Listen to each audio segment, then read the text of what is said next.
So here we have the Volkswagen Polo R-Line on a 69 plate. I'm going to start off by showing you around the outside of the car, and then we'll hop in and run through some controls on the inside. From the outside you can see it's a 5-door car. We have those fantastic upgraded alloy wheels, tinted windows. This car's also got an upgraded panoramic roof, which I'll show you when we're inside the car. We're going to start off inside the boot first of all.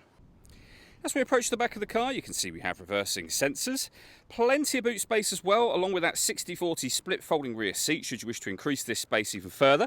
And then underneath this tray section, a full-size spare wheel as well. Okay, so we're just going to work our way back around to the front of the car, and then we'll hop in and run through some controls on the inside of it from there. But now that we've done a full circle, you can see it's in excellent condition and a great looking car the whole way round.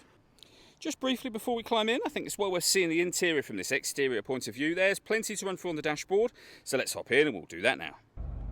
Okay, now that we're inside the car, we're going to start with the dials. On the left-hand side, we have the rev counter and coolant temperature gauge. On the right-hand side, the speedometer and fuel gauge. In the middle, you can see the total miles of this car there, 21,042. Above that, we have a trip computer. We can change the information that's displayed there using controls on the steering wheel. You can see we're able to access our digital readout for the speedometer. And there are other menus available to us as well. And all of those are accessed with the buttons just here. We have stereo controls available. We've also got cruise control and speed limiter. On the top of the stalk, you can turn that on and off, and you can adjust the speed at the end there. And then in the center, the main touchscreen. So at the moment we're on the media menu, which is where you listen to your own music. We have a CD player, as you can see, SD memory card input, 2 USB inputs and Bluetooth audio. So once you pair your phone, which is done just here, you can make and receive phone calls and stream your music wirelessly. When it comes to music with the radio, we've got DAB, FM and AM radio all available. Below that we have the air conditioning, so you can adjust the temperature, fan speed and the direction of the air. You can adjust, as I say, the fan speed in the middle here. Air conditioning is on, it's off and on when that light shows. You can recirculate the air that's in the car.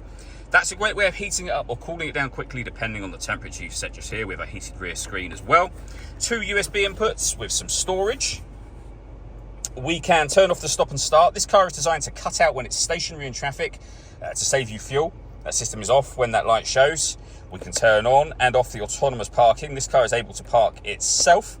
We can turn the parking sensors on and off, and we have a 5-speed manual gearbox.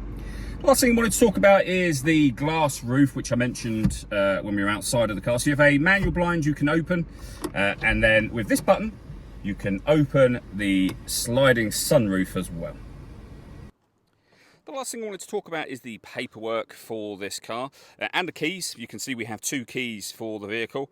We've got our owner's manual there, service history and the MOT certificate and the V5 registration document.